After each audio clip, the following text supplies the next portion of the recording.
नमस्कार, मैं हूं आकांक्षा और स्वागत है आपका हमारे खास कार्यक्रम दिल से दिल तक हेल्दी हार्ट टॉक शो में। दिल की बीमारियों से जीवन को होने वाले खतरे कोविड काल में कुछ ज्यादा ही बढ़ गए हैं और हाल ही के समय में काफी स्वस्थ लोगों में सडन हार्ट अटैक भी देखा जा रहा है। दिल से दिल तक हेल्दी हार्ट टॉक शो भारतीयों को हृदय रोग को लेकर शिक्षित और सचेत करने की एक जन जागरूक पहल है। अगर आंकड़ों की बात करें तो भारत में हर 33 सेकंड में एक व्यक्ति के हार्ट अटैक की वजह से मौत हो जाती है और इसलिए भारतीयों को हृदय रोग से सचेत और जागरूक करने के लिए इंडियन मेडिकल फ्रेटर्निटी के साथ मिलकर दिल से दिल तक हेल्दी हार्ट टॉक शो अभियान की शुरुआत साल 2018 में की गई थी। दिल से दिल तक हेल्दी हार्ट टॉक शो लाखों भारतीयों ने इसे सराहा है और हजारों भारतीय इस अभियान से आज जुड़े हुए हैं और इसे देखते हुए IBC 24 छत्तीसगढ़ के मंच पर भारत के सुप्रसिद्ध हृदय रोग विशेषज्ञ एकजुट होकर आपको हृदय रोग के लक्षण, बचाव और एडवांस तकनीक के बारे में आज जानकारी देने के लिए हमारे साथ जुड़े हैं। तो आइए शुरू करते हैं आज का ये खास कार्यक्रम।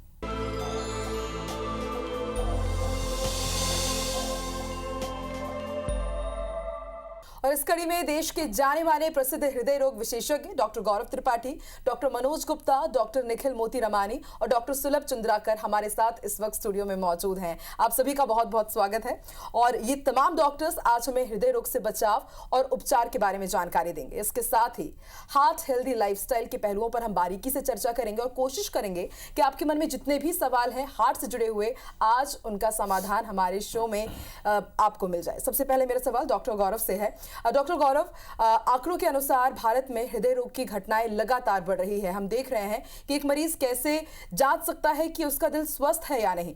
क्या एक पूर्ण स्वस्थ व्यक्ति को भी दिल का दौरा पड़ सकता है? क्योंकि हाल ही के दिनों में हमने देखा है कि लोग जिम जाते हैं और वहां पर सडन हार्ट अटैक से उनकी मौत तक हो जा रही है।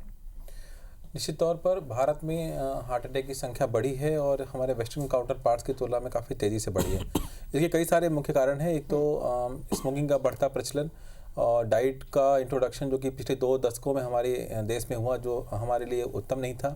इसके अलावा बढ़ता हुआ स्ट्रेस, एक कॉम्पिटिटिव माहौल दुनिया भर में जिसके चलते हम लोग स्ट्रेस को बहुत ज़्यादा ले रहे हैं। कैरियर ओरिएंटेड लाइफ है और एक्सट्रीम ऑफ एवरीथिंग। डेफिनेटली अगर आप एक्सट्रीम एक्सरसाइज करते हैं तो ऐसे कई सारे रिस्क होते हैं जिसमें कि आप सडन कार्डियक डेथ की ओर जा सकते हैं। जितने भी सडन कार्डियक डेथ होते हैं उसमें 90% कारण हार्ट अटैक ही होता है और इनको सामान्य रोकथाम करके रोका जा सकता है। जैसे कि समय अनुसार अपना कोलेस्ट्रॉल चेक कराएं, ब्लड प्रेशर चेक कराएं, शुगर चेक कराएं और आप व्यायाम करें, एक मॉडरेट एक्सरसाइज करें और डाइटरी रेस्ट्रिक्शंस फॉलो करें, तो ये बचा जा सकता है इनसे। और अगला सवाल मेरा डॉक्टर मनोज आपसे कि देखा जाता है कि जब भी हार्ट पेशेंट जाते हैं तो उनको कहा जाता है कि हाई बीपी एक मेन फैक्टर होता है। तो हाई बीपी के अगर लक्षण जानने हैं तो कैसे और कैसे लाइफस्टाइल में बदलाव करते हुए हम हाई बीपी के बारे में जान सकते हैं? हाई ब्लड प्रेशर यानी हाई बीपी के सामान्यतः ऐसा कोई लक्षण होते नहीं है। सामान्यतः रक्तचाप का जो डायग्नोसिस होता है वो या तो मरीज किसी और दूसरे कारण से क्लिनिक में जाता है या हॉस्पिटल में भर्ती होता है, तब रूटीन चेकअप में ये डायग्नोसिस होता है। हाई बीपी के कुछ लक्षण होते हैं, जैसे सर में दर्द होना, उल्टियाँ होना, आंखों में धुंधलापन आना। ये बहुत रेयर है। जब डायस्टोलिक ब्लड प्रेशर 110-120 के ऊपर आ जाता है तब ये लक्षण होते हैं। एज फार एज लाइफस्टाइल का जो बात है, अगर लाइफस्टाइल में अगर सबसे बड़ा कारण होता है नमक।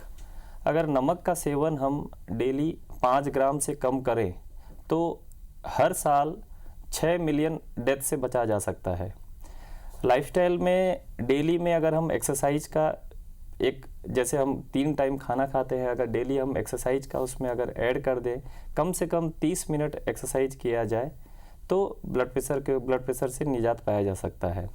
और दूसरी बात है रूटीन चेकअप, क्योंकि ब्लड प्रेशर जो होता है वो मूल कारण होता है हर हार्ट की बीमारियों का, चाहे वो हार्ट अटैक हो, चाहे वो ब्रेन का स्ट्रोक हो या किडनी से संबंधित बड़ी बड़ी समस्याओं का हो। बिल्कुल। और इससे देखा भी जाता है कि बहुत ही कॉमन आजकल ये बीमारी हो चुकी है। लो बीपी के भी लोग परेशान हैं, हाई बीपी के कारण भी। डॉक्टर निखिल, अब मैं आपकी तरफ आती हूँ, आपसे जरूर जानना चाहूंगी, हार्ट ब्लॉकेज भी एक बहुत आजकल देखा जाता है कि हार्ट डिजीज के साथ ये जुड़ा हुआ है। तो क्या कोई ऐसा टेस्ट है कि हम पहले ही पता कर सके कि हार्ट ब्लॉकेज के कुछ सिम्टम्स हैं, या फिर जो आगे बढ़ते हैं तो इलाज कैसे संभव है हार्ट ब्लॉकेज का? बहुत ही अच्छा प्रश्न है और ये प्रश्न हमारी सारी जनता को काफ़ी सावधानी देगा अपने चीज़ों को यूज़ करने के लिए। तो हार्ट ब्लॉकेज के लक्षण, यही कुछ चीज़ें हैं जो इससे हम ये जान सकते हैं कि या ये हमारा जो लक्षण है ये हार्ट अटैक हो सकता है या इससे हमारे को हार्ट ब्लॉकेज का प्रॉब्लम हो सकता है। सबसे प्रमुख लक्षण है छाती में दर्द। छाती में दर्द कई तरीके के होते हैं, लेकिन जो हार्ट अटैक या हार्ट के ब्लॉकेज का दर्द होता है वो ज़्यादातर सेंटर या लेफ्ट साइड में आपके बाएं कंधे की तरफ, और सबसे प्रमुख है कि आप कोई भी काम करते हैं या चलते हैं या एक्सर्शन करते हैं उससे वो बढ़ता है। इसके अलावा सांस फूलना, चक्कर आना, पेट में दर्द हो के, बेचैनी हो के, उल्टी होना, जैसे शुगर के मरीज़ होते हैं या महिलाएं, उनको कुछ एटिपिकल सिम्टम्स होते हैं जैसे कंधे में दर्द, जबड़ों में दर्द। इस तरीके के सिम्टम्स भी कभी कभी हार्ट ब्लॉकेज के लक्षण के बारे में होते हैं। इनके परीक्षण के लिए हमारे पास काफ़ी सारी सुविधाएं उपलब्ध हैं और ये सुविधाएं हम सबको एक रेगुलर चेकअप के रूप में इस्तेमाल करनी चाहिए, जिसमें कि सबसे प्रमुख है ECG। कभी भी आपको छाती का दर्द होता है, किसी भी प्रकार का, जबड़े में आपके जॉ पेन, शोल्डर पेन, हमेशा एक ECG ज़रूर कराएं आप अपने आप को सुरक्षित रखने के लिए। इसके अलावा इकोकार्डियोग्राफी, ट्रेडमिल टेस्ट से आप अपने लक्षणों के बारे में और जानकारी ले सकते हैं। और डॉक्टर निखिल, आजकल ये भी देखा जाता है कि ये जो जितने भी आपने सिम्टम्स बताए हैं, दूसरी बीमारियों के भी यही सिम्टम्स रहते हैं और काफी कंफ्यूजन होती है कि क्योंकि बॉडी पेन जैसा आप बता रहे हैं कि मसल पेन हो रहा है तो शायद वो भी हार्ट ब्लॉकेज का सिम्टम हो सकता है, तो इसको कैसे डिफरेंशिएट किया जा सकता है? एग्जैक्टली, क्योंकि हमेशा खास करके अभी हमने जो देखा कि ये कोविड पैंडेमिक में अटैक्स के बढ़ने के कारण हर इंसान में एक डर सा बैठ गया है कि हमें अटैक हो सकता है, और हर छाती दर्द या कहीं पे भी कंधे दर्द को हम मान लेते हैं कि ये कहीं अटैक तो नहीं हो सकता। सो इसी के लिए हम जिसे बोलते हैं कि 3 चीज़ें जो बहुत ज़रूरी हैं समझना एक छाती दर्द में, या वो सेंटर में या लेफ्ट साइडेड होता है जिसके चांसेस हार्ट अटैक के ज़्यादा होते हैं, कभी कभी राइट साइड होता है। पर दूसरी बात जो सबसे प्रमुख है कि आप कुछ काम करें, आप स्ट्रेस लें तो वो पेन बढ़ जाए। ये अगर आपको हो रहा है तो निश्चित रूप से आपका कहीं ना कहीं हृदय के ऊपर जोर आ रहा है, जो कि एक लक्षण हार्ट ब्लॉकेज का हो सकता है। और हर चीज़ के लिए एक सिंपल सॉल्यूशन है, आप टेंशन ना लेके एक ECG कराएं, उससे आपको काफ़ी सारी जानकारी मिल जाएगी। बिल्कुल, तो टेंशन नहीं लेना है। अगर आपको अपने दिल का ख्याल रखना है, एक हेल्दी लाइफस्टाइल अगर आप जीते हैं तो आपका हार्ट हमेशा आपका साथ देगा। आगे बढ़ते हैं, डॉक्टर सुलभ भी हमारे साथ जुड़े हुए हैं। डॉक्टर सुलभ, आजकल हम देख रहे हैं कि दिल का दौरा बहुत ही कॉमन हो चुका है, तो क्या कोई चेतावनी या कोई ऐसे सिम्टम हमें पहले दिल दे रहा होता है, चेतावनी दे रहा होता है कि अब शायद आपको संभलने की ज़रूरत है? जैसे डॉक्टर निखिल ने बताया कि चेस्ट पेन, जो हार्ट अटैक का चेस्ट पेन रहेगा वो सेंट्रल की ओर रहेगा, और वो जरूरी नहीं कि जैसा ट्रेडिशनली हमें बताया जाता है कि रेडिएट हो, स्वेटिंग हो, घबराहट हो, हर केसेस में जरूरी नहीं कि ऐसा हो। और पिछले कुछ सालों में हम देख रहे हैं कि यंग पेशेंट आ रहे हैं जिन्हें ट्रेडिशनल रिस्क फैक्टर नहीं है, वैसे पेशेंट आ रहे हैं एटिपिकल चेस्ट पेन लेके। तो डेफिनेटली कोई भी चेस्ट पेन का जो उससे पेन अपना नेग्लेक्ट नहीं करना चाहिए, एज अर्ली एज पॉसिबल उसे अच्छे फिजिशियन या कार्डियोलॉजिस्ट से चेकअप करवाना चाहिए। और डॉक्टर सुलभ, क्या दिल का दौरा पड़ने के बाद ऐसे कौन से वो स्टेप्स हैं, जैसे कि आम व्यक्ति की अगर बात की जाए तो सभी को नहीं पता होता है कि जैसे हम कहीं घूमने जा रहे हैं, हमारे फैमिली में ही किसी को अगर हार्ट अटैक आ गया या दिल का दौरा पड़ रहा है, तो कौन सा ऐसा हम फर्स्ट स्टेप हमें उठाना चाहिए कि हम एटलीस्ट डॉक्टर तक ले जाते समय तक उन्हें थोड़ी राहत मिल सके? सबसे पहले अगर किसी को चेस्ट पेन हो रहा है तो एज अर्ली एज पॉसिबल उसे ब्लड थिनर स्टार्ट करना होता है, either anti platelet and anti coagulation, और एज अर्ली एज पॉसिबल उसे डॉक्टर के पास ले जाके ECG करवाएं। और अगर ECG में ST एलिवेशन जो MI होता है, जो मेजर हार्ट अटैक होता है, तो एज अर्ली एज पॉसिबल उस पर एंजियोग्राफी एवं एंजियोप्लास्टी से ही जान बच सकती है। और आइडियली 60 मिनट के अंदर ही एंजियोग्राफी या एंजियोप्लास्टी करना चाहिए, जो मेजर हार्ट अटैक कहते हैं, जैसे ST एलिवेशन MI जिसे कहते हैं। तो खुद से तो ब्लड थिनर या एंटीप्लेटलेट जो स्टार्ट कर सकते हैं, but as early as possible cardiologist के पास जाना चाहिए। तो बिल्कुल कुछ चेतावनी अगर आपको आपका दिल दे रहा है तो डॉक्टर सुलभ ने बताया कि इन पर आपको बारीकी से ध्यान देना होगा, तभी आप अपने हार्ट को हेल्दी रख सकते हैं। डॉक्टर गौरव, मेरा अगला सवाल आपसे है कि जब भी हार्ट की बात होती है तो एंजियोग्राफी और एंजियोप्लास्टी की बात होती है, और कहा जाता है कि जो एंजियोग्राफी कराएगा उसे एंजियोप्लास्टी करानी ही पड़ती है, तो क्या ये सच है या मिथक है? देखिए, जो हम ब्लॉकेज की बात करते हैं उनकी एक रेंज होती है। अगर हम बात करें एक्यूट सीवियर हार्ट अटैक, जिसको कि जैसा डॉक्टर सुलभ ने बताया ST elevation MI, ST elevation MI के पेशेंट्स वो होते हैं जिनकी नसें पूरी तरीके से बंद हो चुकी होती हैं और उनमें कोई ब्लड फ्लो नहीं जा रहा होता है हार्ट की नसों में। ऐसे पेशेंट जब एंजियोग्राफी करते हैं तो उन्हें तत्काल तुरंत में अगर नसें नहीं खोली जाएं तो हार्ट की मसल्स डैमेज हो जाती हैं और परमानेंटली डैमेज हो सकती हैं, और अगर दिल की मेन मसल्स बड़े हिस्से में डैमेज हो जाए तो उनकी जान भी जा सकती है। उस केसेस में डेफिनेटली जब आपको एंजियोग्राफी कराने के लिए आप जाएँ ST elevation acute heart attack में, तो आप एंजियोप्लास्टी के लिए तैयार होकर जाएँ। पर वह मरीज जो कि लगातार बहुत दिनों से दर्द के लिए परेशान हैं, स्टेबल एंजाइना के पेशेंट हैं, जिनको कि सांस फूलती है, वो अगर एंजियोग्राफी के लिए जाते हैं तो उसमें एंजियोग्राफी के रिजल्ट्स 1 से लेकर 100 तक कुछ भी आ सकते हैं। ऐसा भी हो सकता है कि आप दवाइयों पे ठीक हो जाएं, ऐसा भी हो सकता है कि आपको एंजियोप्लास्टी से ठीक हो, या ऐसा हो सकता है कि आप बाईपास या फिर लाइलाज भी हो सकते हैं। तो आप उसके लिए तैयार रहें। पर ये कहना कि जब भी एंजियोग्राफी होती है एंजियोप्लास्टी थोपी जाती है, ऐसा नहीं है। अगर ब्लॉकेज अगर हम टाइम पे नहीं खोलेंगे तो हार्ट की मसल्स परमानेंट डैमेज हो जाती हैं और उसको बाद में आप 1 महीने 2 महीने बाद खोलने से कोई फ़ायदा नहीं होता है और मरीज़ अपनी जान तक गंवा सकता है। ये सारी सलाह मरीज़ की बेहतरी के लिए दी जाती है, उनको उसके रिगार्ड्स में वे करना चाहिए और उसके अनुसार देखना चाहिए। ठीक है, तो आप भी ध्यान रखिएगा इस बात का कि अगर आप एंजियोग्राफी करने जा रहे हैं, और जैसे कि डॉक्टर गौरव ने बताया कि कब ज़रूरत पड़ेगी एंजियोग्राफी की, ये पूरी तरह से डॉक्टरी सलाह के ऊपर और आपकी हेल्थ कितना आपका जो हार्ट है कितना हेल्दी है उसके ऊपर डिपेंड करता है। डॉक्टर मनोज, आगे बढ़ते हैं। एंजियोप्लास्टी के साथ ही साथ बाईपास के बारे में भी हम आजकल काफ़ी सुन रहे हैं, तो इन दोनों के बीच में क्या अंतर है, दर्शक ये ज़रूर जानना चाहेंगे। तो एंजियोप्लास्टी जो है वो कार्डियोलॉजिस्ट का डोमाइन है और बाईपास सर्जरी जो है कार्डियक सर्जन का डोमाइन है। तो एंजियोप्लास्टी जो हम एज ए कार्डियोलॉजिस्ट करते हैं तो ये हम हाथ की खून की नली रेडियल आर्टरी से करते हैं या पाँव की खून की नली फीमोरल आर्टरी से करते हैं, और इसमें कोई चीर फाड़ वाला कुछ काम नहीं होता है। ये पर क्यूटेनियस प्रोसीजर होता है और इसमें पेशेंट पूरी तरह से कॉन्शियस रहता है। पेशेंट को ऐसे सिर्फ लोकल एनेस्थीसिया देकर वो एक कैथेटर के माध्यम से फिर बैलून एंजियोप्लास्टी करके फिर उसमें स्टेंट करके वो खून की नली को पूरी तरह से ठीक किया जाता है। इसे एंजियोप्लास्टी कहते हैं। और आजकल एंजियोप्लास्टी में भी बहुत सारे इनोवेशंस आ गए हैं। अब एंजियोप्लास्टी में इंट्रावास्कुलर अल्ट्रासाउंड का हेल्प लिया जाता है, रोटाब्लेशन का हेल्प लिया जाए, इसमें लेज़र का काम आ जाता है, इसमें लिथोट्रिप्सी का काम। तो एंजियोप्लास्टी का भी बहुत सारा इनोवेशंस आ गया है। अब बाईपास सर्जरी की जो बात है, बाईपास सर्जरी बेसिकली एक कार्डियक सर्जन का डोमाइन है।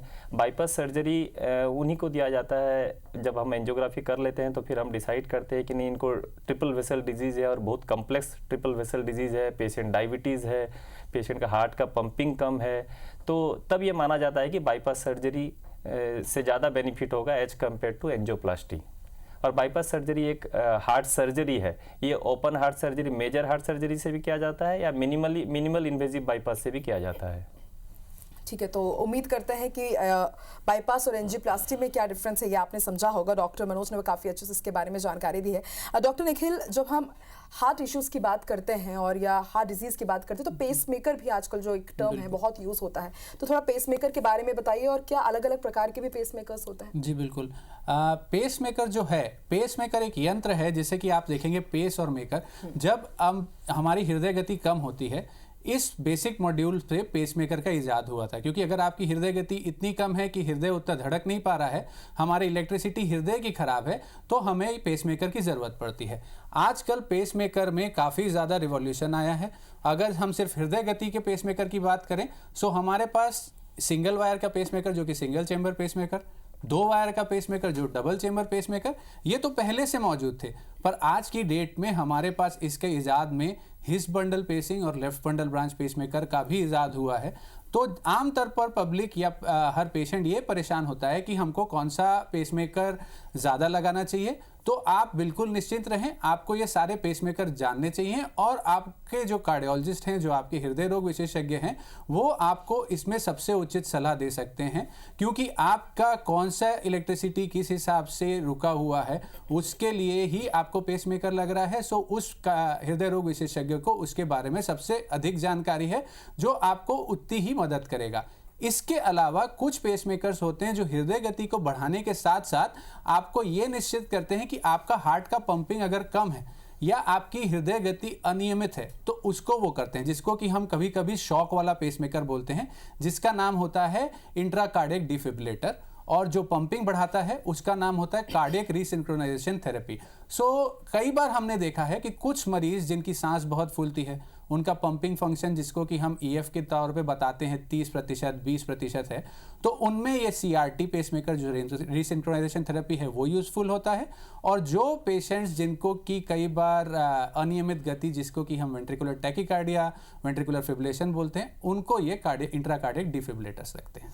और डॉक्टर निखिल, देखा यही जाता है कि जब भी मतलब कोई भी एक आम व्यक्ति डॉक्टर के पास जाता है तो इस तरह की टर्मिनोलॉजीज रहती हैं, जैसे एंजियोग्राफी हो गई, पेसमेकर हो गया, ये सब नाम सुनकर के ही वो इतना डर जाते हैं कि उन्हें लगता है कि बहुत बड़ी हमें बीमारी हो गई है। तो इससे कैसे हम पार पा सकते हैं? इसीलिए कई बार ये होता है कि पेशेंट लोग पहले ही भयभीत आते हैं, खास करके उनको ये बता दिया जाए कि आपको हार्ट अटैक है, आपकी हृदय गति 0 के करीब पहुंच चुकी है। तो सबसे पहले एक डॉक्टर और एक पेशेंट दोनों को आपस में जो उनका संपर्क है वो इतना स्ट्रांग रखना चाहिए। डॉक्टर को पेशेंट से आम भाषा में, सरल भाषा में उसे समझाना और उतना ही पेशेंट को उस चीज़ को समझना और उस डॉक्टर की बातों पे यकीन करना। जैसे कि अभी पुराना प्रश्न हुआ था डॉक्टर गौरव से कि क्या हर एंजियोग्राफी पेशेंट में एंजियोप्लास्टी लगती है, एक मिथक बन गया है। कोई भी मरीज को बाहर पे ये बोल दिया जाता है कि आप एंजियोग्राफी ना करें, एक बार करा ली गई तो आपको एंजियोप्लास्टी होनी पड़ेगी। तो इसीलिए पेशेंट को भी डॉक्टर पे उतना विश्वास रखना है और ये डॉक्टर और पेशेंट का जो संपर्क है जितना स्ट्रांग होगा उतना ही ये डर कम होगा इतने बड़े बड़े वर्डों का। बिल्कुल, तो जो मिथक है, जो डर है, यही उद्देश्य है दिल से दिल तक हेल्दी हार्ट टॉक शो का कि एक अच्छा टॉक शो हम आपके सामने ला सके और आपके मन में जो भी डर है हार्ट से जुड़ी हुई वो आज दूर हो जाएगी। डॉक्टर सुलभ, लगातार हम जब बात करते हैं हार्ट की तो कहा जाता है कि हेल्दी लाइफस्टाइल हमें बहुत ज़रूरी है जीना और उसमें नींद सबसे ज़्यादा ज़रूरी रहता है। तो नींद का और एक हेल्दी हार्ट का क्या संबंध आप मानते हैं और कितनी ज़रूरी है अच्छी नींद? डेफिनेटली अच्छी स्लीप बहुत इंपॉर्टेंट है। जैसा डॉक्टर गौरव ने बताया कि पिछले कुछ सालों में देखा गया है कि कॉम्पिटिटिव नेचर और ये सब लाइफस्टाइल की वजह से जो स्लीप डिप्राइव्ड है हम काफ़ी, आइडियली 7 to 9 आवर्स स्लीप होना चाहिए एक नॉर्मल इंसान का। ड्यूरिंग स्लीप क्या होता है कि मेलाटोनिन हार्मोन सिक्रीट होते हैं जो प्रोटेक्टिव है हार्ट के लिए, एथेरोस्क्लेरोटिक को थोड़ा रोकते हैं। एथेरोस्क्लेरोसिस जो प्रोसेस है हार्ट अटैक के प्रोसेस, उसे रोकते हैं। अगर स्लीप हमारा कम है तो एड्रेनलिन, नॉन एड्रेनलिन नामक जो हार्मोन्स है वो ज़्यादा सिक्रीट होते हैं और वो वेसल्स को कंस्ट्रक्ट करा के उन्हें पतला बना के हार्ट अटैक वगैरह करवा सकते हैं। तो ये काफ़ी ज़रूरी है कि हम नियमित रूप से अपनी नींद लें। और लास्ट ईयर जो जैक जर्नल है, जो US का जर्नल है, वहाँ पे एक स्टडी भी पब्लिश हुई थी करीब 20,000 पेशेंट की। उसमें पाया गया था कि अगर जो कोई भी जो व्यक्ति है अगर वो 7 घंटे से कम सो रहा है तो उसे 20% ज़्यादा चांस है उसे हार्ट अटैक आने का। तो डेफिनेटली 7 to 9 आवर्स स्लीप हमें लेना चाहिए। और apart from duration of sleep जो साइकिल है वो भी ज़्यादा इंपॉर्टेंट है। हमें regular he 7 to 9 hours sleep लेना है। ऐसा नहीं कि एक दिन 12 घंटे सो रहे हैं और एक दिन 3 घंटे सो रहे हैं। तो प्रॉपर डेली एक्सरसाइज करें और स्क्रीन टाइम सोने से पहले हैं वो हम रिड्यूस करें और मेडिटेशन वगैरह करें। ये सब करके हम डेफिनेटली स्लीप को इम्प्रूव करके हार्ट अटैक के जो चांसेस है उसे कम किया जा सकता है। लेकिन डॉक्टर सुलभ, आजकल यही देखा जा रहा है कि 7 से 9 घंटे की नींद इम्पॉसिबल जैसी हो गई है, क्योंकि ऑफिस वर्क या घर के काम हैं, हम उनको कंप्लीट ही नहीं कर पाते। 7 से 9 घंटे की नींद हो ही नहीं पाती। तो भी अगर नींद कम ले रहे हैं और अगर उसके बाद भी हमें हार्ट को हेल्दी रखना है तो कोई टिप उसके लिए? डेफिनेटली आजकल 7 से 9 घंटे की स्लीप तो काफ़ी डिफ़िकल्ट है। इनफैक्ट कार्डियोलॉजिस्ट के लिए तो काफ़ी ज़्यादा डिफ़िकल्ट है। तो इसको एंटागोनाइज करने के लिए हमें हेल्दी खाने वाने में हम हेल्दी खा सकते हैं। फ्रूट्स और जो ग्रीन लीफी वेजिटेबल्स है उनका इनटेक इंक्रीज कर सकते हैं। रेगुलर एक्सरसाइज कर सकते हैं। जैसा डॉक्टर गुप्ता ने बताया, आप सॉल्ट रिस्ट्रिक्ट कर सकते हैं। बीपी कंट्रोल करना है। रेगुलर डॉक्टर के पास जाके अपना जो सीरम कोलेस्ट्रॉल है, शुगर है, ये सब चेक करवाते रहें। तो ये सब पे ज़्यादा एम्फेसाइज हमें करना चाहिए अगर हम किसी में लैगिंग है। कहा जा सकता है कि अगर नींद पूरी नहीं हो रही है तो हेल्दी लाइफस्टाइल आप अपनाइए और उस हेल्दी लाइफस्टाइल के जरिए आपका हार्ट भी जरूर हेल्दी होगा। और अब बारी है, चारों एक्सपर्ट्स हमारे साथ जुड़े हुए हैं। डॉक्टर निखिल, सबसे पहले आपसे शुरुआत करते हैं। पब्लिक अवेयरनेस के लिए अगर आप कोई मैसेज देना चाहें तो?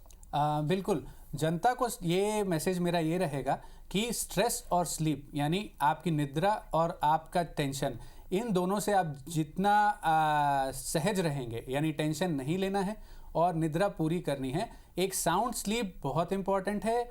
6 से 8 घंटे, 7 घंटे एक नंबर है। जितना आप साउंड स्लीप ले सकते हैं, जितनी एक अच्छी नींद ले सकते हैं उतनी अच्छी नींद लीजिए। और रही बात टेंशन की, टेंशन से दूरी रखें। हर स्ट्रेस आपके ऊपर बुरा ही असर करेगा और हमारे साथ स्ट्रेस जुड़ा हुआ है क्योंकि हम एक ज़िंदगी जी रहे हैं। तो उसके लिए अपनी हॉबीज़ कल्टीवेट करें, अपने जो भी चीज़ें आपको पसंद हैं उस पर ध्यान दें। और एक बहुत ही अच्छा प्रोवर्ब है, डर के आगे ही जीत है, उस पर बिलीव करें। बिल्कुल, तो स्ट्रेस मत लीजिए, भरपूर नींद लीजिए, आपका दिल स्वस्थ रहेगा। डॉक्टर मनोज, अब आपकी बारी, आप अगर कुछ गोल्डन टिप्स देना चाहें। मैं डाइट एंड एक्सरसाइज पे बोलना चाहूँगा। जी। तो एक्सरसाइज पे जैसे आजकल ये जिम के ऊपर में बहुत मिथ फैला हुआ है, तो अगर आप एक्सरसाइज जिम में करना चाहते हैं तो जिम में अगर जाते हैं तो उससे पहले अपना एक स्क्रीनिंग करवाइए आपके फिजिशियन से या कार्डियोलॉजिस्ट से, whether I am fit to do exercise और नॉट। फिर आप जब जिम में जाते हैं तो पहले एडिक्वेट वार्मिंग कीजिए, फिर आप मसल स्ट्रेंथनिंग करना चाहते हैं मसल स्ट्रेंथनिंग कीजिए, both upper body and lower body, और उसके बाद एडिक्वेट स्ट्रेचिंग कीजिए। और आप अगर जिम नहीं जाना चाहते हैं, आप अगर जॉगिंग करना चाहते हैं, चाहे वो रास्ते में हो या फील्ड में हो, तो मिनिमम 30 मिनट का ब्रिस्क वॉक एटलीस्ट करना चाहिए। ये हो गया एक्सरसाइज पे। दूसरी बात है, आप अपने डाइट में कोलेस्ट्रॉल, जितने भी कोलेस्ट्रॉल से ज़्यादा जो डाइट होते हैं, घी हो, ऑयल हो, इसकी मात्रा को कम करें। और इवन ही आपको डायबिटीज़ अगर नहीं भी है तो फिर भी आप कार्बोहाइड्रेट डाइट, जो कि शुगर वाले जो डाइट है, उसको कम से कम लेने का कोशिश करें। तो इससे आपका जो हार्ट है रियल में हेल्दी हो जाएगा। और एक कहावत है, आप जितना दौड़ोगे आपका हार्ट उतना ही अच्छा दौड़ेगा। जरूर, ये भी गोल्डन रूल्स है और इन्हें अपनी जिंदगी पे आप जरूर शामिल कीजिए, आपका हाथ बिल्कुल हेल्दी रहेगा। डॉक्टर सुलभ, आपकी बात। जी, मैं डायबिटीज़ के बारे में लोगों को बताना चाहूँगा। हमारे इंडिया में सबसे ज़्यादा डायबिटिक पेशेंट है पूरे वर्ल्ड में, और जो हार्ट अटैक में से मैक्सिमम 60 to 70% में डायबिटीज़ रहता है। और इनफैक्ट डायबिटीज़ जो पेशेंट हैं उन्हें 6 to 8 टाइम्स ज़्यादा चांसेस रहते हैं हार्ट अटैक आने के। तो हमें जो डायबिटीज़ है उसे स्ट्रिक्ट कंट्रोल में रखना है। जो शुगर है HbA1c 7 के अराउंड रखना है, लगातार फिजिशियन या कार्डियोलॉजिस्ट से चेक कराते रहना है। और डायबिटीज़ सिर्फ शुगर की बीमारी नहीं है, उसमें कोलेस्ट्रॉल, बीपी, ये सब भी काफ़ी इंपॉर्टेंट है।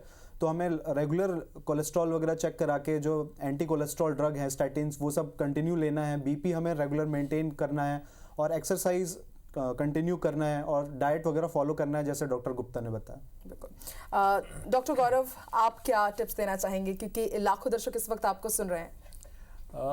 पिछले कई समय से यंग पेशेंट में हार्ट अटैक बढ़ा है। हम सब परेशान होते हैं कि इन्हें हार्ट अटैक क्यों हो रहा है, पर हमें समझना होगा कि यंग पेशेंट में हार्ट अटैक बढ़ने का सबसे मोस्ट इम्पॉर्टेंट रीज़न बढ़ती हुई स्मोकिंग की प्रवृत्ति है।